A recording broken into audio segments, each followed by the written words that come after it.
नमस्कार. महाराष्ट्र दिनाच्या तुम्हा सर्वांना हार्दिक शुभेच्छा. आज आपण या ठिकाणी जसं की आपल्या टायटलमध्ये दिसत आहे, स्पार्क अकॅडमीच्या यूट्यूब चॅनलवरती आज आपण MPSC प्रिलिम्स 2026 ही टार्गेट करून 31 मेच्या दिवशी जे काही आपल्याला प्रिलिम्सला आवश्यक आहेत ते येणाऱ्या 30 दिवसामध्ये तेवढ्याच गोष्टी करायच्यात त्या आपण इथं बघणार आहोत. सर्वप्रथम मी लक्ष्मीकांत पवार, माझं राज्यसेवा 2024 मधून असिस्टंट प्रोजेक्ट ऑफिसर या पदावरती नेमणूक झालेली आहे. मी मागून 5 वर्षापासून MPSC ची तयारी करत आहे. 2021ला पहिल्या अटेम्प्ट पासूनच मी प्रिलिम्स क्वालिफाय आहे. 2021च्या अटेम्प्टला ज्यावेळेस CSAT क्वालिफाय नव्हतं, एकत्रित होतं, त्यावेळेस मला 240 मार्क होते. त्यानंतर 2022ला मला 116 मार्क होते. 2023ला मला 110.5 मार्क होते. आत्ताच्या रिसेंटच्या 2024च्या ज्या की मी सिलेक्ट झालेलो आहे त्या प्रिलिम्समध्ये मला 136 मार्क होते. या गोष्टी म्हणजे ह्या 4 सलग प्रिलिम्स क्वालिफाय होण्यासाठी मला ज्या कोणत्या गोष्टी कामी आल्या की जे लास्ट त्याच्यात मला एक कळालं की लास्टच्या 30 दिवसांमधलं जे आपलं प्लॅनिंग महत्वाचं असतं ते खूप महत्वाचं असतं. की एक अब्राहम लिंकन असं म्हणायचे की जर मला एक झाड 6 तासात कापायचं असेल तर मी 4 तास माझी कुऱ्हाड, ते आपण म्हणतो ना कुऱ्हाडीला धार लावायलाच ते 4 तास घालवेल. का तर की जर माझा प्लॅन प्रॉपर असेल तर पुढचे मी 2 तास तरी खूप चांगले वर्क करेल. त्याच अर्थी की आता तुम्ही 6 महिन्यापासून 1 वर्षापासून प्रिलिम्सला फोकस करून खूप चांगल्या प्रकारे अभ्यास केलेला आहे. फक्त आता काय होतं की जशी जशी एक्झाम जवळ येईल तसं तसं आपल्याला टेन्शन यायला लागतं की एक भीती वाटते की अरे आता होईल का मी क्वालिफाय. आता 5-6 महिने तर काय वाटत नसतं, पण आता जशी एक्झाम एकदम तोंडावर आलेली आहे तसं वाटतं की अरे आता हे काय करायचं, हे राहिलंय ते राहिलंय, आता हे वाचू का ते वाचू, हे वाचलं नाही, तो म्हणतोय की अरे ते पुस्तक नवीन आलंय तू ते वाचलं नाही तर काय खरं अवघड आहे तुझं, तू ह्या नोट्सच बघितलेल्या नाहीत, ह्या नोट्स मध्ये इतकं चांगला कंटेंट दिलाय. मग इथं कसं होतं की कन्फ्युजन तयार होतं. मग आता करायचं काय. आता हे कन्फ्युजन तर असतंच. आपलं मन आहे, मन इतकं इतकं पॉवरफुल असतं की ते जे ठरवलं तेच करतं. जसं की आपल्या भगवद्गीतेमध्ये पण असं म्हटलेलं आहे की असंशयी महाभाव मनोदुर्निग्रह चलम. थोडंच चुकतंय. त्याच्या पुढचं वाक्य महत्वाचं आहे की अभ्यासेन तु कौंतेय वैराग्येन च गुह्यते. म्हणजे मन विचार करणारच आहे, ते त्याचं कामच आहे. त्याच्यावर कंट्रोल करणं खूप अवघड आहे. पण जर तुम्ही अभ्यास कराल तर त्याच्यावरही कंट्रोल करू शकता. म्हणजे तुम्ही जर आताचे 30 दिवस खूप चांगल्या प्रकारे युटिलाइज केले, खूप चांगल्या प्रकारे प्लॅनिंग केलं, तेच प्लॅनिंग वरती तुम्ही एकदम फर्मली स्टँड राहिले, तर मला असं वाटतं की जे काही आवश्यक आहे की आता कसं असतं की आपलं दरवर्षीचे आपण मार्क्स बघत असतो की एका वर्षी 117.5 आहे, एका वर्षी 116च आहे, एका वर्षी 110च आहे. मग हे जे प्रिलिम्सचे कट ऑफ आहेत, मग आपण विचार करत राहतो की मला एवढा कट ऑफ क्लिअर करता येईल का, माझे तर हा सब्जेक्ट वाचायचा राहिला आहे, मग मी काय करायला पाहिजे. मग त्याच्यातनं कसं होतं की एक स्टॅग्नेशन येतं की हाच विचार करत बसतो की आपण करायला काय पाहिजे. ऍक्च्युली तेच की महत्वाचं आहे की आपण करायला काय पाहिजे ह्याच्यावरतीच अगोदर काम केलं पाहिजे. म्हणून मी माझ्या आता 4-5 वर्षाचा अनुभव जो आहे तो मी आता तुमच्या समोर मांडण्याचा माझा प्रयत्न आहे.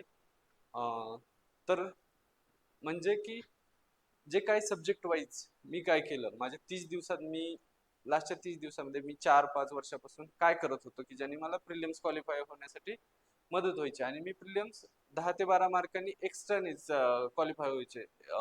क्वालिफाय झाल्यामुळे एक कॉन्फिडन्स असतो की प्रिलिम्स झाल्या झाल्या दिवशीच आपल्याला कॉन्फिडन्स येत असतो की अरे हा आता आपल्याला मेन्सची खूप चांगल्या प्रकारे ताकद लावून अभ्यास करायचा आहे. नाहीतर काय होतं की आपण काठावर राहिलो की असं मनात हेच येत राहतं की अं, माझं होईल का नाही, मग त्याच्यात आपले 2-3 महिने निघून जाते. त्यासाठी मला असं वाटतं की आत्ताच 30 दिवसाचा प्रॉपर प्लॅनिंग करावा आणि त्यानुसार आपण कार्य करावं आणि त्याच्यावरतीच कार्य करावं. रिव्हिजन चांगल्या प्रकारे करावी त्याच विषयांचे ठरवलेल्या, आणि तेच विषय आपल्याला क्वालिफाय करून देतील. आता आपण सर्वप्रथम तर आपण एक एक एक एक पायरीनं बघत जाऊ की कुठल्या सब्जेक्टला काय वाचायला पाहिजे किंवा हा दुसरी एक गोष्ट अशी की हे मी माझं वैयक्तिक जे माझे अभ्यासाच्या वेळेस जे मी नोट्स वापरलेत की जे मला ज्या गोष्टी आवश्यक होत्या त्या मी वापरलेल्या आहेत याच्यामध्ये तुम्ही तुमच्या पद्धतीनं बदल करू शकता की जसं की माझं एखादं पुस्तक एखाद्या विषयासाठी असेल तर त्या ठिकाणी तुम्ही तुमचं कोणतं जे तुम्हाला जे तुम्ही आतापर्यंत केले तेच पुस्तक वाचणं गरजेचं आहे ना की मी आज सांगतोय की बाबा हे वाचा म्हणून तुम्ही ते वाचणं आवश्यकच नाहीये आणि जर तुम्ही तसं करत असाल तर मग तुम्ही ते वाहवत जात आहे मग दुसरीकडे म्हणजे सक्सेस पासून दूर जात आहे तर मग पुढं हा आणखीन एक की जे जो काय प्लॅन करणार आहे तो तुम्ही एक व्यवस्थित प्लॅन करून एक आपल्या पेजवरती जे काय असेल तुमचं त्या पेजवरती सब्जेक्ट वाईज जे काय असतील गोष्टी की हे विषय त्यासाठी हे असे घटक जे मी वापरणार आहे ते अगोदरच लिहून टाका की ह्या दिवसापर्यंत मला हे संपवायचंय या विषयामधला मला हा घटक खूप इम्पॉर्टंट आहे आणि तोच मी पुढे कंटिन्यू करणार आहे हे तुम्ही अगोदर लिहून काढा म्हणजे काय होईल की असं अचानक नको वाटायला की आज ठरवलंय आणि उद्या ते बदललंय हे नको व्हायला त्यासाठी मी म्हणेल की एक सेपरेट जसं की आता मी केलंय तसं असा एखादा कागद घ्या त्याच्यावरती तुम्ही लिहून काढा जसं काय तुमचं कम्प्लीट होईल त्याच्यावरती मार्क करत राहा ह्या गोष्टी केल्याने काय होईल की तुम्ही भरकडणार नाहीत एक महिना झाला 2 महिना झाला की मग तुम्हालाच म्हणजे आणि एक एक विषय कंप्लीट झाल्यानंतर जर तुम्ही हे करत राहाल की त्याच्यावरती मार्क करत राहाल की तो एक कॉन्फिडन्स येत राहील तुम्हाला की अरे हे झालाय विषय बरं का मग हा खूप चांगला झालाय त्याच्याच बाजूला की ह्याच्यातनं मला नेक्स्टला काय करायचंय काय नाही करायचंय आता आपल्याकडे आहेत 30 दिवस 30 दिवसामध्ये जर विभागणी करायची झाली तर मी अशी विभागणी करेल की नाही सॉरी 15 दिवस 8 दिवस 3 दिवस 1 दिवस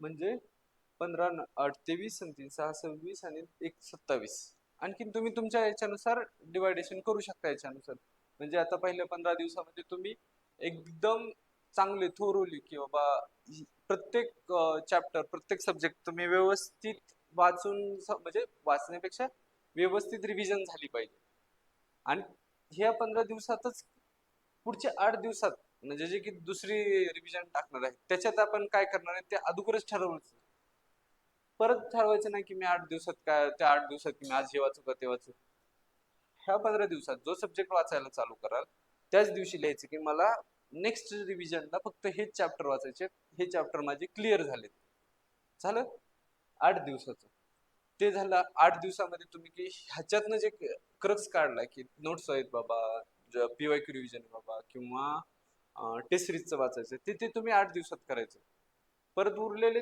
3 दिवस 3 दिवसात काय आपण करतो की राहिलेले ऍक्ट असतात काही समित्या असतात आयोग असतात टेबल्स असतात घटना दुरुस्ती असतात आर्टिकल महत्वाचे असतात किंवा जे काही इम्पॉर्टंट गोष्टी काढल्यात त्या त्याच्यात करायचे 1 दिवस तुम्ही एक्झामच्या आदल्या दिवशी की बाबा कुणाला दूर जायचं असतं तर त्यांनी तिकडे जाण्याचं प्लॅन करतं किंवा काही स्वतःच अनालिसिस करतो कोणी स्वतःला पुश करायचा विचार करतं ह्या गोष्टी तुम्ही या प्रकारे तुम्ही तुमचं डिवायडेशन करा 1 2 दिवस मी त्यामध्ये 30 दिवसापैकी बफर ठेवलेले आहेत की बाबा काही दिवस तुम्ही सुट्टी घेणं पण गरजेचं किंवा घ्याच असं नाही पण ज्या दिवशी विकनेस वाटेल त्या दिवशी तुम्ही थोडा आराम करणं पण चालतं ते आणि केलंच पाहिजे कारण की आपण काय मशीन नाहीये ह्युमन आहे तर आता आपण ऍक्च्युअली प्लॅन बघूया काय करायचं असतं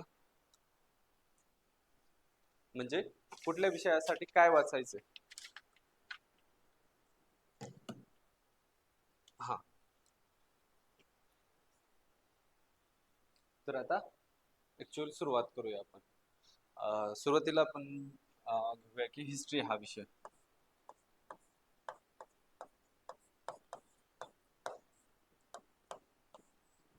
आता हिस्ट्री हा एक अफाट विषय आहे की ज्याला सीमाच नाहीये किती वाचा काही वाचा की त्यांना नवीनच दरवर्षी काहीतरी सापडतं अशी एक समज असते आणि ते काही क्वेश्चनच्या बाबतीत बरोबर पण आहे की बाबा जे काय 15 क्वेश्चन असतात त्यामधले तुम्हाला 8 ते 10 क्वेश्चन असे असतात की ते तुमच्या रेग्युलर सिलेबस मधले असतात.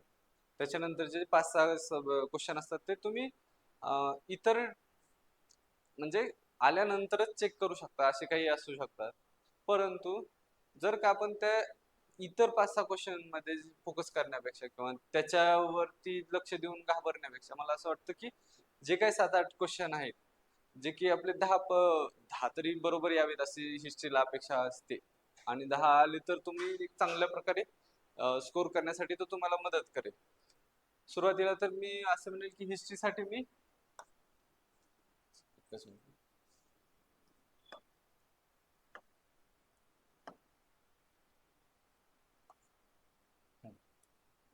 हिस्ट्रीसाठी मी आधुनिक भारतावरती जास्त फोकस केलेला आहे.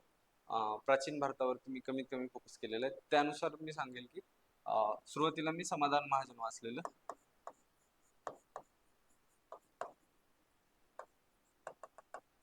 हा, समाधान महाजन मधले जे काही टेबल्स आहेत जे त्यांनी बॉक्स करून दिलेले आहेत त्याच्यावरती फोकस करा. आणि हा, समाधान महाजनाऐवजी तुम्ही जे काही तुमच्या नोट्स असतील त्या तुम्ही फोकस करणं गरजेचं आहे.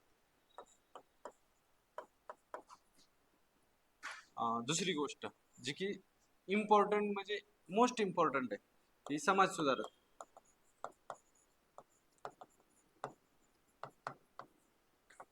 समाज सुधारकांवरती जे काही उरलेले हिस्ट्री मधले जे काही आपण जे 10 क्वेश्चन वरती फोकस करणार त्यावरती 4 ते 5 क्वेश्चन समाज सुधारकांना रिलेटेडच असतात. मग त्याच्यावरती त्याला आपण दुर्लक्षित करूनच जमत नाही की जे काही परत परत परत परत रिपीट होणार आहे जसे की जगन्नाथ नाना शंकर शेठ, आचार्य जांभेकर, आंबेडकर, फुले, शाहू महाराज हे हे तुम्हाला माहितच पाहिजेत. ह्याच्याबद्दल काही बऱ्याच ज्या गोष्टी आहेत की बाबा आंबेडकरांनी काय केलं, म्हणजे त्यांचं ग्रॅज्युएशन कशात झालं. हा, ह्याच्यात करताना एवढा फोकस करा की जो की एक ट्रिक म्हणून सांगेल की जे काय 150 वर्षाची गोष्टी आहेत, 150, 200, 125 इयर, 100 इयर, ह्या गोष्टी आहेत ना, ह्या गोष्टी तुम्ही लक्षपूर्वक करणं गरजेचं आहे. याच्यावरती रिलेटेडच क्वेश्चन जास्तीत जास्त येतात आपल्याकडं. तिसरी गोष्ट म्हणजे पीवायक्यू. जे काही पीवायक्यू आतापर्यंत झालेले आहेत, जे काय आपल्याकडं जो काही प्रश्नसंच आहे त्यामधून हिस्ट्रीचा भाग काढलेला आहे आणि तो तुम्ही करणं गरजेचं आहे. आणि त्यातली त्यात जर आत्ता नसेल केलेला तर ते परत वाचण्याची म्हणजे वाचला नाही असं समजून घाबरण्याची गरज नाही की ते आत्ता सध्याला राहून द्या. केला असेल तर तोच परत रिव्हिजन करत राहा त्याला. पण नसेल केला तर ऍटलिस्ट राज्यसेवेने जे काय दरवर्षी 15 क्वेश्चन विचारलेत ते जरी तुम्ही विश्लेषण केलेलं असेल तर ते तुम्ही रिपीटेडली वाचणं गरजेचं आहे, त्याच्यावरती काम करणं गरजेचं आहे. दुसरी एक गोष्ट आहे की हे पीवायक्यू करत असताना आहे ना, असे काही क्वेश्चन बघायचे की जे काही एन्शियन हिस्ट्रीसाठी आहेत. एखादा राज्य दिलंय त्याची राजधानी दिली, राजा दिलाय त्याचं हे दिलंय, किंवा बौद्ध संघाच्या ज्या संगिनी झालेत किंवा जे त्यांच्या सभा झाल्यात त्याचे मुख्यालय कुठं होतं किंवा त्याचा अध्यक्ष कोण होता, ह्या गोष्टी तुम्ही पीवायक्यू मधूनच करा. त्याच्या जास्त पुढे जाऊ नका. म्हणजे काय म्हणतात त्याला, जो आता चौथा पार्ट येतो की ancient history, ancient plus middle. हे एन्शियंट अँड मिडेवल आहे ना, काही हेच नाही, सीमाच नाही. आणि ते तुम्ही किती पाठ करायला गेलं ना की ते कधी लेटर मुघल्स तर कधीच पाठ होत नाही, मुघल साधे आपल्याला पाठ होणार, कुणी कधी राज्य केलं हे पाठ होत नाही. मग त्यापेक्षा आहे ना, मी असं करायचं की एन्शियंट मिडियलला जे काही पीवायक्यू बुक असेल कुठलंही, त्या पीवायक्यू बुक मधून जे काही पीवायक्यू आले ते पाठ तर करायचेच. पण जर एखादा इम्पॉर्टंट त्याचं विश्लेषण दिलेलं असेल एखाद्या पीवायक्यू बुक मध्ये तुम्ही वापरतच असाल, त्या बुक मध्ये जर एखाद्या गोष्टीचं चांगलं इम्पॉर्टंट त्यांनी विश्लेषण दिलेलं असेल की आता समजा एक लोथल मध्ये काय सापडलं किंवा एखादा परकीय इतिहासकार आलाय आणि त्यांनी एखादं पुस्तक लिहिलंय तर त्याच्याच टेबल दिलेलं असेल तर त्या गोष्टी पाठ करा. जास्त तुम्ही मटेरियल गोळा करू नका की हे पुस्तक वाचतो. वाटलंच तर 6वीचं बुक वाचा ह्याच्यासाठी.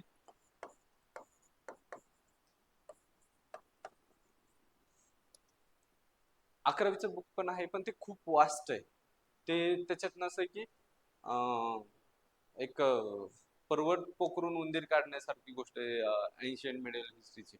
आणि त्यातले बरेच क्वेश्चन आपल्याला टॅकल करता येईल असं जाणून येतं जे PYQ बघितल्यानंतर. त्यासाठी मी म्हणेल की PYQ बघा. आणि याच्यात एक ऍडिशन जे की तुम्ही सगळ्यांनी आत्ता करत नसाल, केलं असेल तर चांगलंच आहे, पण इथून पुढं कराच, जे की 11वीचं ओल्ड हिस्ट्रीचं पुस्तक गुलाबी कलरचं आहे बघा. ते आम्ही तर असं असायचं की जे 11वीचं पुस्तक वाचणार त्याची हिस्ट्री बरोबर आहे असं व्हायचं का, कारण की त्याच्यात वेगवेगळे समाज सुधारक क्रमाने दिलेत आणि खूप चांगल्या प्रकारे दिलेत आणि आयोग त्यालाच बेस ठेवून क्वेश्चन विचारायचं. त्याच्यात पुढं सगळ्या ज्या काही महाराष्ट्रामध्ये जे म्हणजे आंदोलनं झाली, काही ठिकाणी सशस्त्र बंड झाले, हे खूप चांगल्या प्रकारे एका एका टॉपिक नुसार त्यांनी एकदम सेग्रिगेट करून दिलेलं आहे. तर हे 11वीचं पुस्तक सगळ्यांनी करणं मस्त, म्हणजे मस्तच आहे 11वी हिस्ट्री पुस्तक. आणि हे परत परत वाचा म्हणेल, जर समजत नसेल, पाठ होत नसेल तर परत परत वाचा. हे तुम्हाला खूप चांगला आउटपुट देऊ नये. याच्यानंतर हिस्ट्रीचं जास्त डिस्कशन करायचं नादी लागू नका. एवढ्याच गोष्टी करा. याच्यात तुमचे जे काही नोट्स असतील, जे काही समाज सुधारकचं बुक असेल त्याच्यावरतीच फॉर्मला. मार्केटमध्ये एखादी खूप चांगली नोट्स आली असेल तर ते परत कधी वाचायची म्हणून तुम्ही ठेवून द्या साईडला. आता जे केलंय त्याच्यावरच फोकस करा, नवीनच्या मागे धावू नका. आता पुढचं हे झालं हिस्ट्रीसाठी.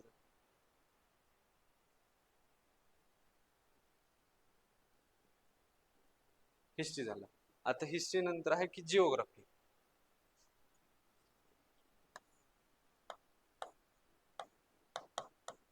जिओग्राफी काय साठी काय करायला पाहिजे, तर सुरुवातीला तर मी सांगेल की स्टेट बोर्ड.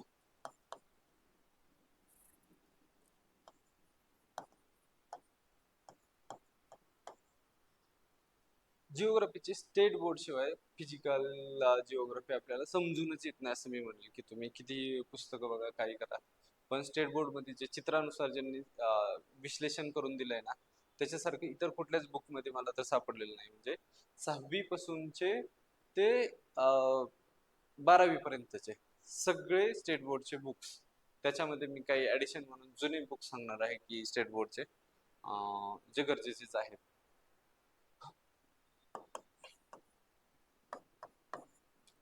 त्यात 11वीचं ओल्ड, ज्याच्यामध्ये फिजिकल जिओग्राफी, ज्याच्यामध्ये कॉन्टिनेंट प्रत्येक खंडाबद्दल वेगवेगळी माहिती दिलेली आहे, खूप चांगल्या प्रकारे माहिती दिलेली आहे.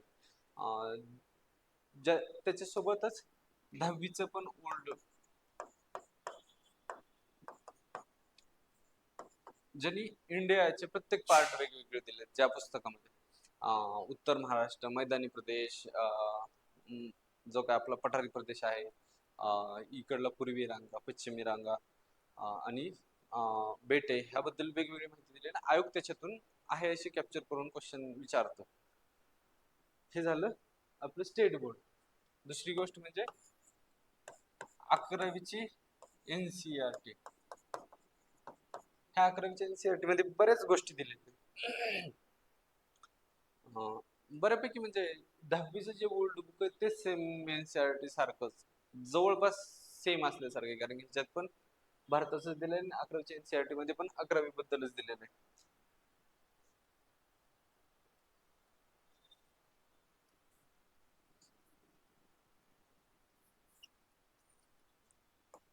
तिसरी गोष्ट म्हणजे मी स्वतः वैयक्तिक हे पुस्तक वापरायचो. तुम्ही वापरलं नसेल तर वाप वापरलं नसेल तर नवीन नका घेऊ. तुमच्या ज्या नोट्स आहेत त्याच तुम्ही कंटिन्यू करा, की ज्याच्यामध्ये जे सिलेबसमध्ये वेगवेगळे ज्या गोष्टी आहेत, फिजिकल गोष्टी आहेत किंवा कॉन्टिनेंटल गोष्टी आहेत, त्या याच्यामध्ये खूप चांगल्या प्रकारे दिलेले आहेत. म्हणून मी जे सिलेबस पुस्तक वापरायचो. तुम्ही तुमच्या ज्या कोणत्या नोट्स असतील ज्या फिजिकल जिओग्राफीसाठी तुम्ही यूज करत असाल त्याच कंटिन्यू करा. चौथी गोष्ट म्हणजे मॅप्स. हे मॅप्स आहेत ना, मॅप्स तुम्ही रोज तुमच्याजवळ मॅप्स बुक्स असलंच पाहिजे की बाबा आज आता अभ्यास करतोय बोर वाटायला लागले तर मॅप उघडायचा, एखादा कॉन्टिनेंट घ्यायचा, त्याच्यात कुठं काय काय त्या गोष्टी बघायच्या. कारण की सहज सहज गोष्टी विचारतात की आता 24च्या प्रिलिम्सला विचारलं होतं की गॅलोपॅगस बेल्ट आहे ते कुठे आहे, ते माहितीच नव्हतं बऱ्याच मुलांना की गॅलोपॅगस बेल्ट कुठे आहेत, तर ते इक्वेडोरच्या साईडला आहेत. हे तुम्ही ज्यावेळेस मॅप बघायला सुरुवात करा त्यावेळेस येते की त्याच वर्षी 24ला क्वेश्चन विचारला होता की सॉरी उत्तर अमेरिकेतली सॉरी उत्तर अमेरिकेमधली सगळ्यात मोठी नदी कोणती आहे, जे की मिसिसिपी आहे. मग हे कॉन्टिनेंट घ्यायचे. कधी विचारतात की बाबा कोलोराडो कुठं आहे, कुठं ग्रँड कॅनियन कुठं आहे, रिफ्ट व्हॅली कुठं आहे, या गोष्टी ते वन लाईनर विचारतात. आणि हे आपल्याला मॅप मधूनच समजू शकतं जास्तीत जास्त चांगलं की आता कंटेंट किती पाठ करणार ना, माणूस आहे तर पिक्टोरियल मेमरी चांगली असते आपली असते.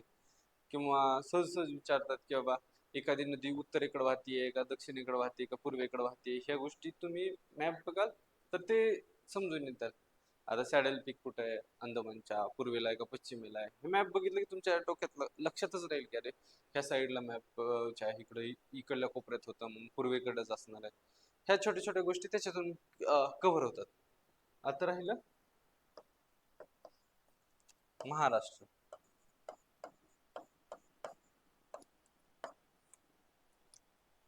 महाराष्ट्राच्या जिओग्राफीसाठी मी दीपस्तंभ वापरायचो, ज्याच्यामध्ये मॅप्स आणि त्याच्याबद्दलची लगेच माहिती सोबत असल्यामुळे नद्यांबद्दलची लगेच माहिती यायची किंवा खनिजे कुठे आहेत ते लगेच दिसायचे. त्यामुळे मी दीपस्तंभ वापरायचो. तुमचं जे बुक आहे ते तुम्ही कंटिन्यू ठेवावं. जिओग्राफी बद्दल जे काही नवीन नवीन क्वेश्चन येतात की आता 24ला जर तुम्ही क्वेश्चन विचारला बघितला असेल की हेतवणे हा जलसिंचन प्रकल्प कुठं आहे असा क्वेश्चन होता, तर हा कुठल्या पुस्तकात सापडणारच नव्हता तुम्हाला. मग ज्यावेळेस तो मी एक्झाम झाला चुकलाच होता तो माझा, ज्यावेळेस एक्झाम झाल्यानंतर मी बघितलं की हा का विचारलाय, तर तो करंट मध्ये होता. आता जसं मी सांगितलं गॅलोपॅगस बोर्डाचं ते पण करंट मध्ये होता किंवा पेरू आणि इक्वाडोर मध्ये भांडणं चालू होती किंवा आमचं इथे भेट म्हणून, ते लगेच क्वेश्चन मध्ये रिपीट होत होतं. जसं की आता हितवणी जलसिंचन प्रकल्पाचं की ते मुंबईला पाणी पुरवठा करणार होतं म्हणून त्यांनी लगेच तिथं विचारलं. तसंच एक वर्षी विचारलं होतं की सिमलीपाल उद्यान कुठं आहे, सरळ सरळ वन लाईनर क्वेश्चन होता कुठल्या राज्यात आहे. त्याचं कारण होतं की त्यावेळेसची सिमलीपाल उद्यानामध्ये आग लागलेली होती, वणवा लागला होता. म्हणजे करंटला रिलेटेड गोष्टी तुम्ही जिओग्राफी मध्ये पण बघता. त्यासाठी मी म्हणेल की ज्यावेळेस तुम्ही करंट मधला पर्यावरण हा भाग बघत असता त्या तो भाग बघत असताना जस्ट एक वेळेस मॅप सहज जवळ ठेवा आणि त्याच्यात ज्या चर्चेत गोष्टी आहेत त्या जर तुम्ही लगेच इकडे पॉइंट आउट केल्या की बाबा ही विचारले, हे राष्ट्रीय पार्क विचारलाय, आता रामसर साईट आहेत इतक्या विचारल्यात, रिसेंटली कुठल्या आहेत, जोड्या लावायला आलं की ते लगेच आपल्याला आलं पाहिजे, क्लिक झालं पाहिजे. ह्या गोष्टी याच्यामध्ये विचारल्या जातात की जिओग्राफी मध्ये किंवा पॉलिटिक्स मध्ये. मग तुम्ही ते लक्षपूर्वक करंट अफेअर करतानाच लक्षपूर्वक केलं तर परत परत त्याच्यावरती वर्क करायची गरज लागणार नाही. हा झाला जिओग्राफी बद्दल. आता आता next subject politics.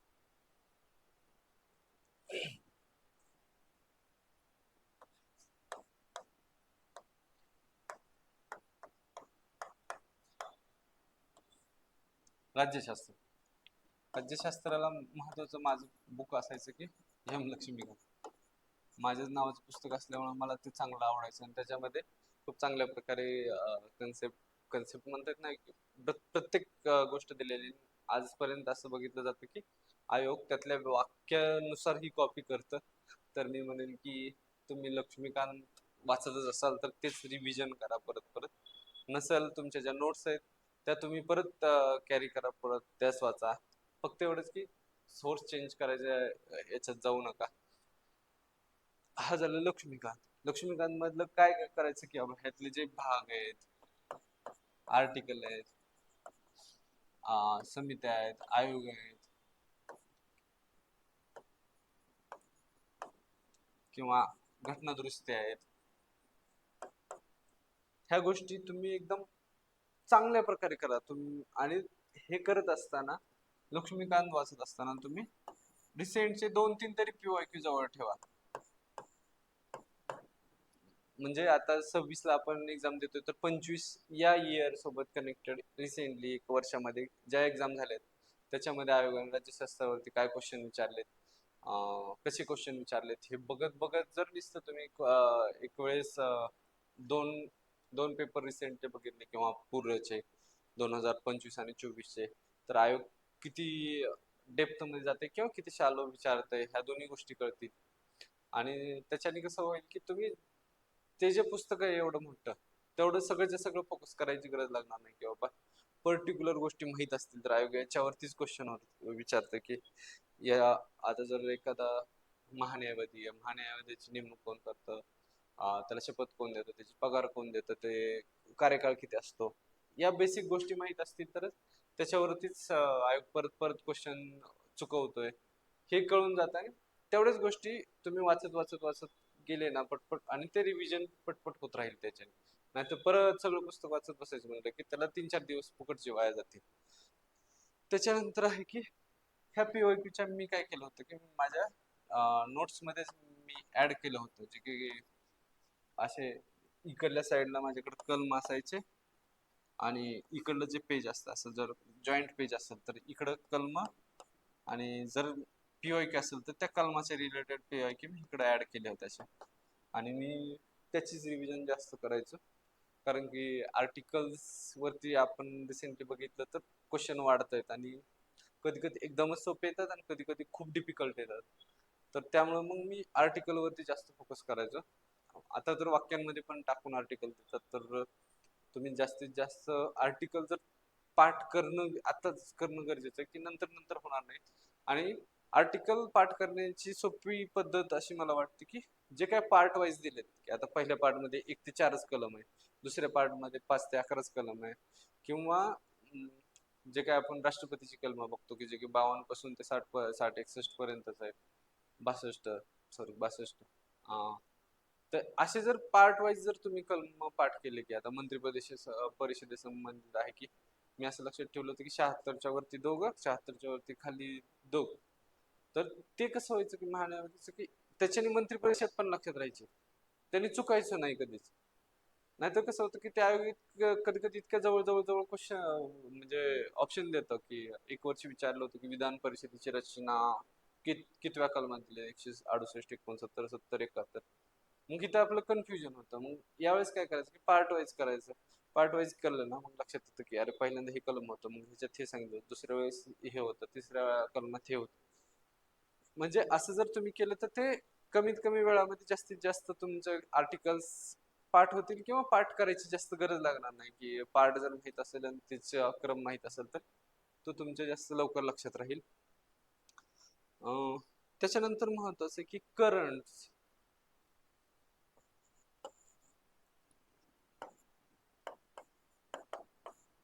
Current affair मध्ये कसं बिल आता एखादं नवीन आलंय किंवा कुठले तरी इलेक्शन्स चालू आहेत किंवा कुठल्या तरी गव्हर्नमेंट मध्ये काहीतरी बदल झालाय किंवा ज्या समित्या आहेत किंवा आयोग आहेत,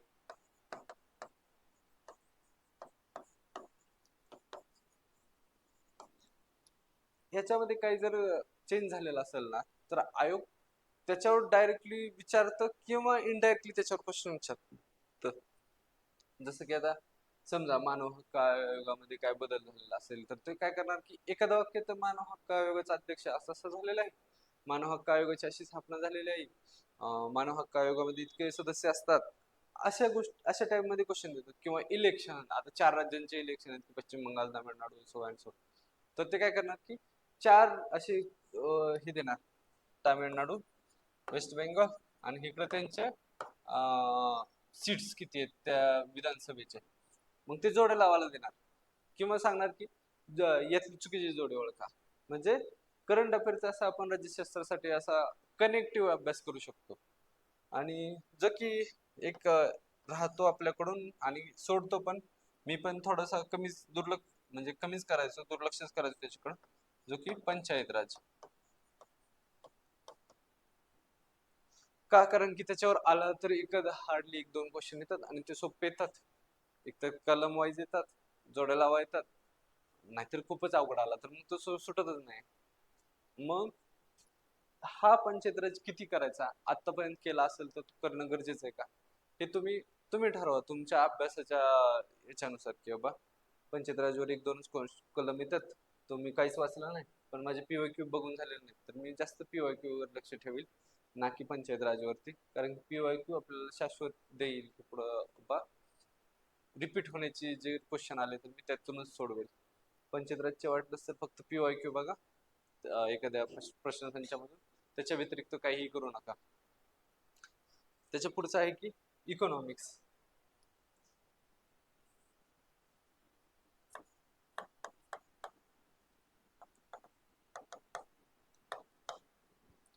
इकॉनॉमिक्स ह्या सब्जेक्ट बद्दल असं एक आहे की प्रेडिक्ट नाही करू शकत की एखाद्या वर्षी खूपच सोपा येतो, एखाद्या वर्षी खूपच डिफिकल्ट येतो. आणि पण असं की 10 ते 12, माझं बॅकग्राऊंड बी ए इकॉनॉमिक्स असल्यामुळे मला जास्त तयारीची गरज लागत नव्हती. आणि मी कसं की एक अप्रोच म्हणजे बेसिक कन्सेप्ट क्लिअर केलेले असल्यामुळं आता तर बेसिक कन्सेप्ट वरती जास्त क्वेश्चन येतात. त्याच्यामुळं मी जास्त करायचं म्हणजे जास्त गोष्टी करायचो नाही की एक मी स्वतःच्या पहिली गोष्ट मी स्वतःच्या नोट्स तयार केल्या होत्या इकॉनॉमिक्सच्या. त्या नोट्स मध्ये मी प्रत्येक चॅप्टर वाईज जो काही डाटा इम्पॉर्टंट आहे आता जीडीपी जीएनपी आहे आपल्याकडं. जीडीपी जीएनपी मधले बरेच गोष्टी कन्सेप्ट की आता जीडीपी का म्हणतात, जीएनपी का म्हणतात, घसारा का म्हणतात, ह्याचे सूत्र लिहून काढलेले. जीएनपी चे कुणी काय म्हणलंय, जीएनपी ला कुणी कधी नाव ठेवलं म्हणजे काय नाव. आता बघा हे असे शास्त्रज्ञांचे नाव यायची पहिली ती ह्या शास्त्रज्ञांनी जीएनपी ला असं असं म्हटलेलं. कधी ग्रॉस नॅशनल हॅपीनेस आहे, तो कुठल्या देशाने आहे. मग हा GN GNP gross national happiness आहे, किंवा बरेच हे येतात बघा. एच डी आय होता, एच पी आय होता, किंवा जी डी आय होता, जी आय आय होता. ह्या गोष्टी जर तुम्ही बेसिक नोट्स काढलेल्या असतील तर त्या तुम्ही परत परत रिपीट करा की दोन्ही मध्ये काय डिफरन्स आहे, की जीडीआय आणि जीडीपी मध्ये काय कन्सेप्ट आहे. सॉरी, एच डी आय आणि जी डी आय मध्ये काय बेसिक डिफरन्स आहे, किंवा ग्रॉस हॅपीनेस इंडेक्स मध्ये काय हे आहे, किंवा एमपीआय मध्ये काय वेगवेगळ्या गोष्टी आहेत. ह्या जर तुम्ही केल्या ना तर ते एक दोन मार्क वाढवून देतीलच. म्हणजे मी अशा प्रकारे नोट्स केल्या होत्या सगळ्या सब्जेक्टच्या. याच्यात असं की 3P असं आमच्या वेळेस आम्ही असं 3P म्हणायचो, आता पण त्याच्यावरच क्वेश्चन विचारतात की एकतर पॉवर्टी, ह्या पॉवर्टीवरती 2-3 क्वेश्चन येतातच. दुसरा पी पॉप्युलेशन, ह्याच्यावरती 2-3 क्वेश्चन असतात. आणि तिसरा पी प्लॅनिंग, ह्याच्यावर पण आता ह्याच्यावरती क्वेश्चन वाढायला लागलेत की बाबा प्लॅनिंग बद्दल कुणी काय म्हटलंय, त्यांच्या व्याख्या, त्यांनी असं का म्हटलंय. कुणीतरी कधीतरी उलटच म्हटलेलं असतं की जीडीपी वाढल्यावर काहीतरी वेगळंच होतं, गरिबी वाढते. असं कोणी म्हणत असतं की जीडीपी वाढला की गरिबी कमी होते. ह्या गोष्टी ह्याच्यामध्ये जास्तीत जास्त फोकस करायला लागलेल्या आहेत त्या प्लॅनिंग मध्ये. याच्यासोबत अटॅचमेंट म्हणून एक होता की एलजीपी. आणि ह्या प्लॅनिंग मध्ये स्कीम म्हणजे आता इकॉनॉमिक्सच्या बघितलं तर एक नोट्स. दुसरं दुसरं महत्वाचं की बाबा बजेट जे रिसेंटली झालंय, आणि हे बजेट आताच फेब्रुवारी मध्ये झालेलं असल्यामुळे क्वेश्चन सेट करत असताना तो बजेटला समोरच ठेवून क्वेश्चन काढण्याचा त्याचा हेतू जास्त असणार आहे. मग आता तुम्ही म्हणाल का अख्खच्या अख्खं बजेट वाचायचं का, तर नाही. बजेटला गव्हर्नमेंटची 17-18 पेजेसची एक पुरवणी येते की बजेट इन ग्लान्स असं काहीतरी नाव आहे त्याचं. तर ते 17-18 पेजेस हार्डली एक 15 मिनिटात तुमचे वाचून होते, कारण की त्यांनी पिक्टोरियल दिलेलं असतं की आता गरिबीसाठी ह्या योजना वापरलेल्या, एखाद्या रस्त्यासाठी ह्या योजना वापरल्यात, ह्या योजनावरती जास्त फोकस करणार आहे. आता जे आपलं इकॉनॉमी ती ह्या पिलरवरती उभा करायची आहे, एवढं एवढं खर्च केलाय, ह्या ह्या योजनेसाठी एवढा खर्च केलाय, हे थोडक्यात दिलेलं असतं. म्हणजे पटपट पटपट तुम्ही वाचून जा. आणि आयोग काढताना क्वेश्चन, म्हणजे क्वेश्चन काढताना पण त्याची मेंटॅलिटी नसणार आहे की बाबा मी अख्खं बजेट वाचतो आणि 2 क्वेश्चन काढतो. तर तो काय करणार की ही बजेट ॲट अ ग्लान्स घेणार, 17-18 पेजेस बघणार, चित्र बघणार. त्याला पण काय की बाबा सोर्स दाखवायला येतं ना की बाबा मी ह्याच्यातून काढलं होतं आणि ह्याच्यात असं आकडेवारी दिली होती, म्हणून तो असे थोडक्यात वापरायचा प्रयत्न करेल. मग ते तुम्ही केलं नसेल आजपर्यंत तरी पण हे कराच म्हणेल मी. Budget at a glance 17-18 pages आहेत फक्त. त्याच्यासोबत आहे की 11वी आणि 12वीचं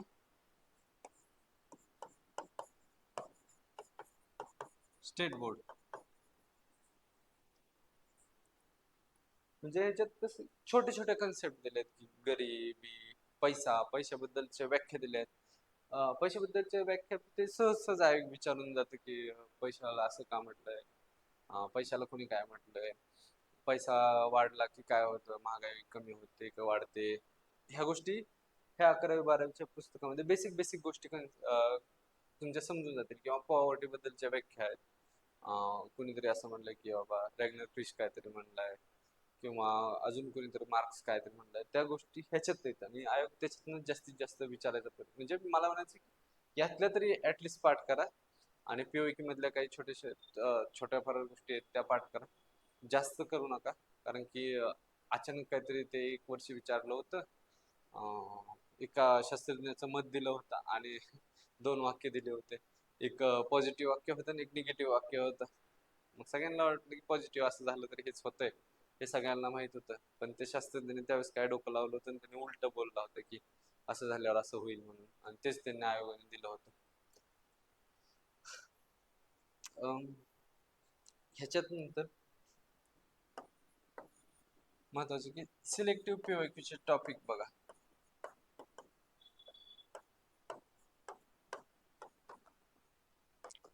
म्हणजे जे की आता इकडे सांगितलेत की poverty, population planning, LPG scheme, ह्याचे तुम्ही थोडक्यात पीओक्यू बघा की बाबा पीओक्यू मध्ये कसे क्वेश्चन विचारलेत, काय विचारलेत.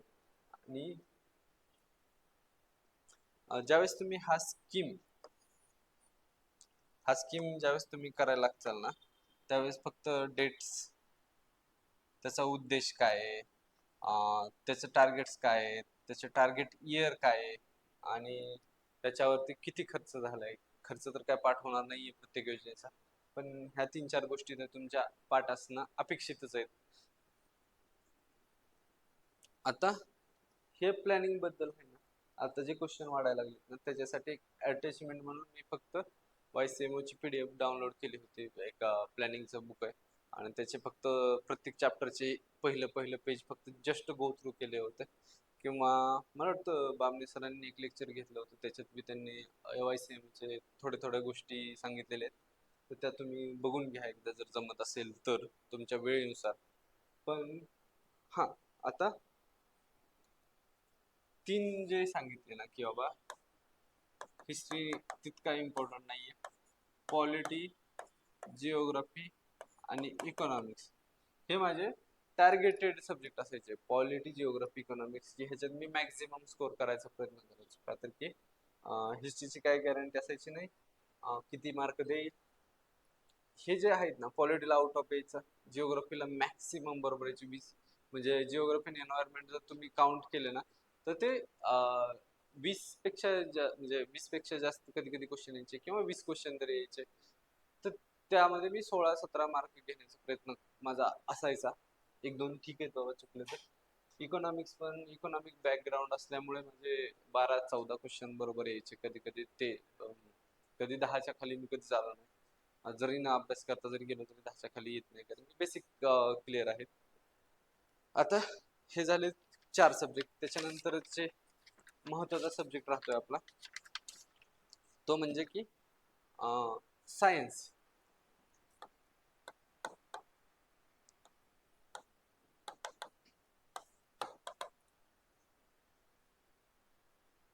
सायन्सला सगळ्यात पहिली गोष्ट म्हणजे मी सांगेन की स्टेट बोर्ड. स्टेट बोर्डच करा म्हणेल. आता जर तुम्ही अगोदर एक वेळेस वाचले असेल तर, नसेल तर तुम्ही एखाद्याचं क्लासचं बुक वापरलंय तर तेच वापरा. परंतु मी माझं वैयक्तिक सांगेन की मला स्टेट बोर्डचा खूप फायदा झालेला आहे. आयोग स्टेट बोर्डच्या पेजेस वरून आहे असे वाक्य कॉपी करते, किंवा स्टेट बोर्डच्या ज्या पाठीमागे जे काही गाळलेल्या जागामध्ये वगैरे दिलेले असतात त्याच्यावरती त्यांचा जास्त फोकस असायचा. पर्टिक्युलरली स्टेट बोर्ड करत असताना 8 ते 10 तुमचे झालेच पाहिजेत. म्हणजे तुम्ही जर ज्यावेळेस तुम्ही 8 ते 10 बघाल ना, त्यावेळेस कळेल की अरे ह्याच्यात खूप चांगल्या प्रकारे विश्लेषण केले की पेशींचे प्रकार, त्यांची चित्र, मायक्रोब्स, जीवजंतू, जीवाणू, बॅक्टेरिया, पेशी ज्या आहेत की मायटोबॅक मायटोकॉन्ड्रिया वगैरे अशा गोष्टी ह्याच्यामध्ये चित्रासहित दिलेत, आणि त्या लक्षात ठेवायला खूप सोप्या जातात. किंवा काही शास्त्रज्ञ दाखवलेले आहेत. हा, ह्याच्यासोबत ऍडिशन म्हणून मी सांगेल की 11वी आणि 12वीचे जे काही सिलेक्टिव्ह टॉपिक बघायचे, जसं की लाईट, इलेक्ट्रिसिटी, आणि तिसरा चॅप्टर सांगेल की केमिस्ट्री इन रेग्युलर लाईफ. ज्यांना कोणा सायन्सची भीती वाटते ना, त्यांनी हे 4-5 चॅप्टर तरी बघाच. आता इंग्लिश काय काय लोकांचे विक असते, तर त्यांनी ह्यातल्या चॅप्टर वरती फोकस करणं गरजेचं आहे 8वी ते 10वी पर्यंतच्या. आणखीन एक काय की बाबा, ह्युमनची जी काही डायजेस्टिव्ह सिस्टीम आहे किंवा रिप्रोडक्टिव्ह सिस्टीम आहे, तर ते 11वी 12वीच्या पुस्तकामधून किंवा एक कुठल्या तरी 11वीच्या किंवा 12वीच्या ह्याच्यातून तुम्ही कम्प्लीट करून घ्या. एवढे 4च चॅप्टर करायची गरज आहे त्यातली, असे मला वाटतं. की जास्त आहे पण त्याला तितकं इनपुट आउटपुट रेशो नाहीये. आणि सायन्सचं जर बघितलं तर 2000 2024ला एकदम इझी आलं होतं, आणि 2025ला बघितलं तर असं वाटत होतं की अरे ह्यांना कुठून सापडले की बाबा एवढे डीप डीप क्वेश्चन विचारायला, की जे असं वाटायचं की आता तुक्के मारून यावं एवढंच चालायचं. आणि 24ला असं होतं की इझी 15-16 मार्क, मला 16 बरोबर होते माझे क्वेश्चन 2024ला, आणि त्याच्यामुळेच मी 136 मार्क पाडू शकलो होतो. आणि 2024चा खूपच इझी क्वेश्चन पेपर होता तसं त्या मानाने, तुम्हाला ते माहितीच असेल. त्यासोबतच मी लुसेंट जी के मधला आहे ना, फक्त सायन्स म्हणजे केमिस्ट्री, बायो आणि फिजिक्स, ह्या तीनच गोष्टी वाचायचो. म्हणजे फिजिक्सचे जे काही कन्सेप्ट आहेत किंवा काही फॉर्म्युले आहेत किंवा काही आकडेवारी, किंवा टेम्परेचर का जास्त झाल्यास किंवा कमी झाल्यास किती हवेचा म्हणजे ध्वनीचा वेग किती वाढतो, किंवा जे काही फॉर्म्युले आहेत ते याच्यातून केले तर ते तुम्हाला एकदम एकत्रित मिळतील. म्हणजे स्टेट बोर्ड किंवा लुसेंट हे स्टेट बोर्डचाच क्रक्स असल्यासारखं, म्हणजे एनसीआरटीचा क्रक्स आहे ऍक्च्युली तो, पण सेमच असल्यासारखा आहे दोघांचा कंटेंट तसा. फक्त एवढंच की लुसेंट इंग्लिश मधून वाचलेलं खूप फायदेशीर आहे. ज्यांना इंग्लिश जमत असेल त्यांनी स्टेट बोर्डचं 8वी ते 10वी वाचावं. आणि ह्याच्यात ऍडिशन म्हणून एक पीवायक्यू पीवायक्यूचे आहेत ना, फॉर्म्युले बघा, काही थेरम बघा, शास्त्रज्ञ, हे हे पाठ करा. कारण की कधी कधी असं 24 सारखा पेपर आला तर सगळेच रिपीटेड क्वेश्चन येतील. मग ते जर तुम्ही मला आता बाहेर आल्यानंतर तुमचं ज्यावेळेस 1-2 मार्कांनी प्रिलिम जाईल ना, त्यावेळेस वाटेल की अरे पीवायक्यू करायला पाहिजे होते का हे, मग असे. त्यामुळे आत्ताच तुम्ही पीवायक्यू चांगले करायचा प्रयत्न करा. हे जे काही गोष्टी फॉर्म्युले आहेत किंवा ह्या फॉर्म्युल्यावर परत तेच गणित रिपीट करतात, फक्त आकडेवारी बदलून देतात, फक्त तो फॉर्म्युला माहित असला की झालं. हे झालं सायन्स. आणि सायन्स बद्दल भीती वाटून घेऊ नका. व्यवस्थित तयारी करा. तुमचे जे कोणता सोर्स असेल त्याच्यावरती तुम्ही जास्तीत जास्त भर द्या.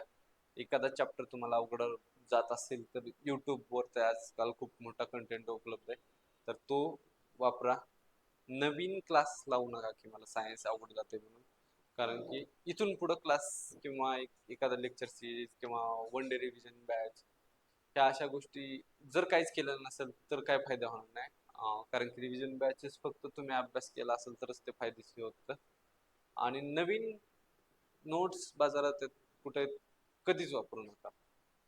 हे झालं हेच. आता राहिले दोनच गोष्टी आपल्या. एक तर करंट अफेअर. करंट अफेअर मध्ये जे काय तुमचं इयर बुक आहे, आणि दुसरी गोष्ट दुसरी ह्याला ऍडिशन म्हणून एक त्रैमासिक, ह्याच्यावरतीच फोकस करा. दुसरं अजून एखादं बुक वाचतो.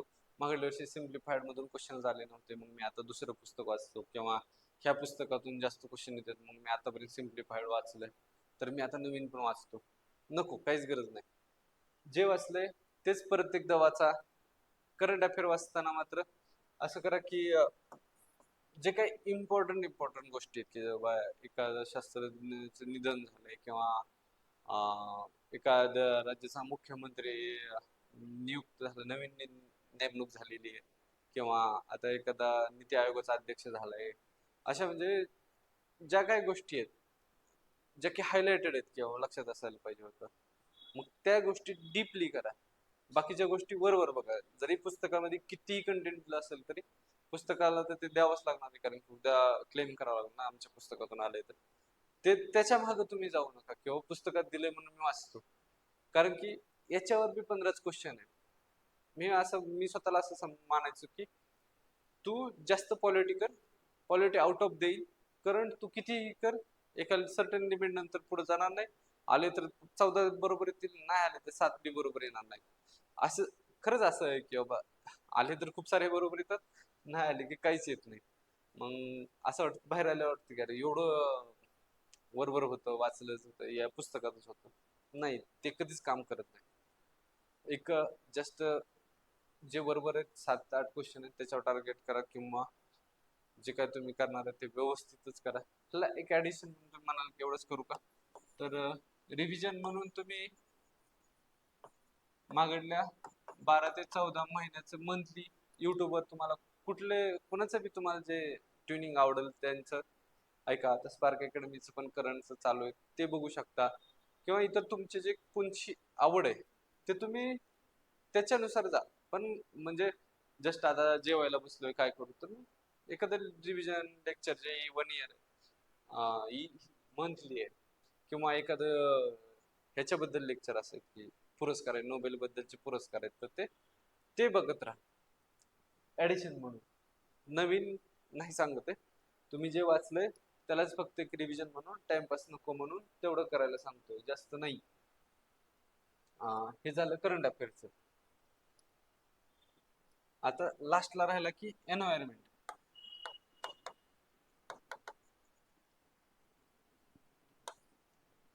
मागल्या वर्षी असं वाटलं होतं की युपीएससी सारखा जर बेस झालेला आहे, युपीएससी सारखी बेस झालेली आहे, तर एन्व्हायरमेंट वरती खूप क्वेश्चन येतील. कारण पण मागल्या वर्षी पण आयोगाने 5च क्वेश्चन विचारलेले आहेत. त्यांनी त्यांचा जुनाच पॅटर्न रिपीट केलेला आहे. इन केस काही बदल नको म्हणून एक चांगल्या प्रकारे एक एन्व्हायरमेंटची तयारी करा. आले तर 5 क्वेश्चन आउट ऑफ देऊन जातात. एखादा चुकला तर हार्ड असेल तरच चुकतो, नाहीतर जनरलिस्ट क्वेश्चन असतात की बाबा कुठलं राष्ट्रीय पार्क कुठं आहे, कुठल्या राज्यात आहे, किंवा एका राज्यातले पार्क कोणता नाहीये, मग कुठल्या राज्यात जास्त पार्क आहेत, किती संख्या आहे, किंवा एखादा प्राणी विलुप्त झालाय का, किंवा कुठल्या कॅटेगरीमध्ये येतो तो. असे छोटे छोटे क्वेश्चन विचारले जातात, किंवा एखादा ट्रिटी कधी झाली आहे ह्या. आणि पर्यावरण वाचायला तेवढं इंटरेस्टिंग पण वाटतं की अरे असं झालं असेल का, पर्यावरणात असं आहे का, असा प्राणी आहे का, हे तर बदक मी बघितलंच नव्हतं, खूप छान आहे, इंटरेस्टिंग आहे. फक्त प्रिकॉशन म्हणून आपण त्याला जास्त करणार, जास्त म्हणजे थोडासा जास्त इम्पॉर्टन्स देणार आहोत. पर्यावरणाला मी म्हणेल की PYQ, PYQच इम्पॉर्टंट आहेत. PYQ मध्ये जे डाटा दिला त्याला कनेक्टिंगली तुम्ही बाकीचं करा, जास्त करू नका. का तर की खूप जास्त डाटा आहे. त्याच्यासोबत मी घोरपडे वापरलं होतं पुस्तक. घोरपडेचं बी मी खूप शालो शालो वर वर वर वर पटपट वाचलं होतं. त्याचा फायदा होतो थोडासा, जास्त केलं जास्त आउटपुट भेटेल असं नाहीये, पण एक जस्ट प्रिकॉशन म्हणून मी तुम्हाला सांगतो की करून ठेवा. जर आयोगाने त्यांचा पॅटर्न बदलला आणि UPSC सारखं करायला लागलं तर 10-12 क्वेश्चन पर्यंत जाऊ शकतात, म्हणून एक करू शकतात ते. तिसरी गोष्ट मला सांगावी वाटेल की जरी केली नसेल तर आत्ताही करू शकता तुम्ही, की विजनचे जे आहेत ना 365 मध्ये काही मॅप्स येतात किंवा काही टेबल येतात, तर ते तुम्ही जस्ट चालत चालत जाता. काय 365 मला वाटतं 100 पेजेसचे असतात. त्यातले टेबल आणि मॅप बघायला किती तुम्हाला रोज 10-10 15-15 मिनिटं जर दिले तर 2-3 दिवसात संपून जाईल ते. जस्ट एक टाइमपास म्हणून बघा त्याच्याकडे.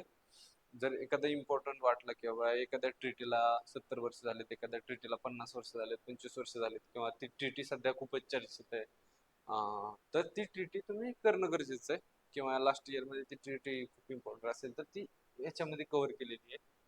किंवा तुमचं जे करंटचं पुस्तक आहे त्याच्यातून पण ह्या गोष्टी कव्हर होतात, पण तितक्याशा डीप अंडरस्टँडिंग साठी मी कधी कधी विजन आयचे ह्या गोष्टी वापरायचो. हे झालं एन्व्हायरमेंटचं. आता आपण सगळ्या गोष्टी बघितलेल्या आहेत की history, geography, polity, economics, science, current affair आणि एन्व्हायरमेंट या सगळ्यांचं. हां, ह्याच्यानंतर एवढंच की याच्यात ज्या गोष्टी सांगितल्यात त्या मी माझ्या वैयक्तिक लेवलवरती करायचो आणि त्याच्याने मला फायदा झालेला होता. याच्यात तुम्ही तुमच्या ज्या नोट्स वापरत आहात, ज्या बुक्स वापरत आहात, ती त्याला रिप्लेस करून तिथं कंटिन्यू करा. फक्त जे काही स्ट्रक्चरमध्ये मी सांगितलं की हे गोष्टी केल्या आणि हे तुम्ही एका कागदावरती लिहून काढा. त्याच्यावरतीच फोकस राहा, बदलू नका, कसल्याही परिस्थितीत बदलू नका. याच्यात एक आत्ता पुढचा जो टॉपिक सांगणार आहे तो खूप इम्पॉर्टंट आहे की बाबा प्रिव्हियस इयर क्वेश्चन पेपर. मग ते किती करायला पाहिजेत, तर मी वैयक्तिक सांगेल की मी 21 पासून आतापर्यंत करतो, तर 21 ला ज्यावेळेस मी फर्स्ट अटेम्प्ट देत होतो त्यावेळेस माझ्याकडे खूप वेळ होता. म्हणजे मी आतापर्यंत म्हणजे आज 30 दिवस राहिलेत तर त्याच्या अगोदरच मी केलेले होते सगळे क्वेश्चन पेपर. पण आता सुद्धा तुम्ही करू शकता की आज डे 1-2 असं लिहून तुम्ही 2025 2024 असं करत करत जे काय तुमचं 12-13 दिवसाचं जे अभ्यासाचं शेड्यूल आहे त्या शेड्यूल मध्ये रोज एक एक एक एक एक PYQ तुम्ही बघत जा. मला असं वाटतं की तो तुम्ही 12 पेपर तरी बघावे, जे की 2014 किंवा 13 नाही 14 किंवा 15 पर्यंत जातील. रोज एक पेपर बघा, क्वेश्चन बघा. त्यांनी एक तुम्हाला मी म्हणेल कधी कधी वाटत असेल तर 10 ते 12च्या टाइम मध्येच बघा. त्यांनी एक सवय लावल, मनाला सवय लागेल की 10 ते 12च्या दरम्यान मला क्वेश्चन बघायचे. म्हणजे तुम्हाला ज्या दिवशी तुम्ही ऍक्च्युअल एक्झामला जाल त्या दिवशी असं नाही वाटणार की मी नवीन काहीतरी बघतोय, क्वेश्चनच बघतोय. ऍक्च्युअली ते पेज A4 मध्ये प्रिंट करून आणा. त्याच्यात जिथं आवश्यक आहे तिथं विश्लेषण लिहा, जिथं नाही आवश्यक तिथं फक्त क्वेश्चन वाचून पुढे जा उत्तर बघून, पण ते पाठ करायचा प्रयत्न करा. तुम्हाला वाटेल की अरे हे गरजेचं आहे का, पण ज्यावेळेस तुमचा 2026चा प्रिलिम्सचा पेपर होईल त्यावेळेस तुम्ही ज्यावेळेस असंच कुणाचं तरी विश्लेषण बघत असाल त्यावेळेस तो म्हणणार आहे की अरे हा PYQ होता, हा PYQ होता. म्हणजे असे 10-12 PYQ सापडूनच जातील आणि हे PYQच तुम्हाला प्रिलिम्स क्वालिफाय करण्यासाठी मदत करतीलच. हे मी तुम्हाला जास्तीत जास्त भर देऊन सांगतोय की हेच PYQ तुम्हाला सक्सेसफुल मिळवून देतील. हा जो करेल तो एक स्टेज तरी पुढे असेल. मी म्हणणार नाही की हे नाही केल्यानंतर तुमची प्रिलिम्स क्वालिफाय होणार नाही, पण तुमची ॲश्युरिटी जास्तीत जास्त वाढेल की हे केल्यानंतर. व्यवस्थित विश्लेषण करा, व्यवस्थित कुठल्या टॉपिकवर कुठला क्वेश्चन येतो, कसा क्वेश्चन येतोय ते तुम्हाला, आणि जी काय मनात भीती येते ना तुमच्या की अरे मी क्वालिफाय होईल का, ज्यावेळेस तुम्ही क्वेश्चन बघाल की तुम्हाला कळेल की अरे हे मी तयारी केलेली आहे ऑलरेडी. फक्त क्वेश्चन बघत नव्हतो म्हणून भीती वाटत होती. पुस्तकं बघत होतो, एवढे एवढे गठ्ठे असं बघत होतो की एवढा गठ्ठा लागलाय टेबलवरती, बेंचवरती, साईडला. तो बघून मला भीती वाटायची. म्हणजे ज्यावेळेस मी क्वेश्चन बघतोय त्यावेळेस असं वाटतंय की अरे खूपच सोपे क्वेश्चन आहे. भीती मरणे हेच एक सक्सेस कडे जायची एक गुरुकिल्ली आहे म्हणेल मी. भीती कमी झाली पाहिजे आता. मग त्याच्यावरती काम करण्यासाठी पुढचे 15 दिवस आहेत. त्याच्या पुढचे जे काही 7-8 दिवस आहेत ते बघ, म्हणजे तुम्ही या दिवसात जे केलंय तेच परत रिवाइज करा. हा, ह्या झाल्या पीओके बद्दल. आता टेस्ट सिरीज द्यायला पाहिजे का?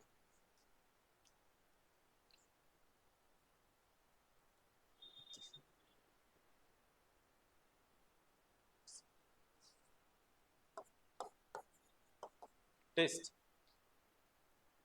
टेस्ट टेस्ट जर आता दिलेले असतील तर तुम्ही त्या कंटिन्यू करा. नसतील दिलेले तर एक दोन पेपर घेऊन या. जिथं अवेलेबल असतील तर एखाद्या एक दोन इन्स्टिट्यूट मध्ये तिथं जाऊन द्या. पण काहीतरी प्रॅक्टिस म्हणून ते टेस्ट कराच, तुम्ही स्वतःला टेस्ट करा, अनालिसिस करा. त्याच्यानंतर जर म्हणेल की काय करायला पाहिजे टेस्ट सिरीज मध्ये, की बाबा माझं कुठं स्ट्रॉंग पॉईंट आहे, कुठं वीक पॉईंट आहे, मला ही टॉपिक करणं गरजेचं आहे, एवढ्याच गोष्टी तुम्ही फोकस करा. त्याच्यानंतर जर त्याच्यानंतर जर त्याच्यानंतर आलं आणखी गोष्ट की 4 गोष्टी, की ग्रुप डिस्कशन. ग्रुप डिस्कशन केलं पाहिजे का? हो, केलं पाहिजे. ग्रुप डिस्कशन केलं पाहिजे, पण ते ऍक्टिव्हली पार्टिसिपेटिव्ह जर पार्टनर असेल तरच केलं पाहिजे. नसेल तर नाही केलेलं खूप चांगलं, कारण स्वतःची एनर्जी वाया घालवणं काहीच उपयोगाचं नाहीये. आणि जे काही इनपुट आउटपुट रेशो आहे हे कॅल्क्युलेट करूनच तुम्ही विश्लेषण केलं, म्हणजे डिस्कशन केलं पाहिजे. दुसरी गोष्ट आहे की लास्टच्या आता 30 दिवस आहेत, कॉन्फिडन्स साठी, स्वतःवर विश्वास ठेवण्यासाठी मेडिटेशन करा. एखादं प्लेस असेल तर ठीक, नाही तर चालत चालत करा, किंवा आहे त्या जागेवर बसून एखादं म्युझिक ऐका. ते ऐकत ऐकत मेडिटेशन करा, पण मेडिटेशन करत राहा. तिसरी गोष्ट अशी आहे की हेल्थ. आता सध्याला जर हिट वेव्ह चालू आहे, तुम्हाला सगळ्यांनाच माहिती आहे, तर स्वतःला हायड्रेटेड ठेवा. कमीत कमी खा, म्हणजे जास्त खाऊ नका, जास्त टिंग करू नका, मसालेदार खाऊ नका. म्हणजे अशा छोट्या छोट्या गोष्टी, कारण की आज हेल्थ चांगली असेल तरच तुम्ही पुढचे 30 दिवस चांगले फाईट करू शकता. पण जर तुम्ही आज आणि शेड्यूल मेंटेन करा, नाहीतर आज म्हणाल की मी आज 3 वाजता सुरू वाजतो, तर दुसऱ्या दिवशी तुमचा पूर्ण दिवस वाया गेलेला तुम्हाला कळणार नाही. रोजच्या रोज शेड्यूल करा, तेवढंच करा. कंटाळा आला तर आराम करा, दुपारी थोडीशी झोप घ्यायची असेल तर झोप घ्या.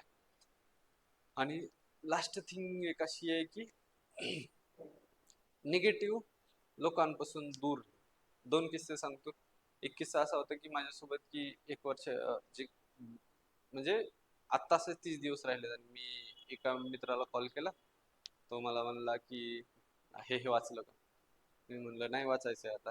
तो म्हणला काय मग प्रिलिम्स झाल्यावर वाचणार आहे का? म्हणजे अशा लोकांपासून खूप दूर राहा. टाळा, टाळाच. कारण की हे खूप मेंटली बॅक, तुमच्या बॅक ऑफ द माइंड खूप डोक्यात घुमत राहतात. आणि असे की चांगल्या लोकांसोबत सारखं सारखं डिस्कस करत राहा. ह्या गोष्टी तुम्हाला कॉन्फिडन्स वाढवून देतील. स्वतःच अनालिसिस करा आणि चांगला अभ्यास करत राहा. थँक्यू.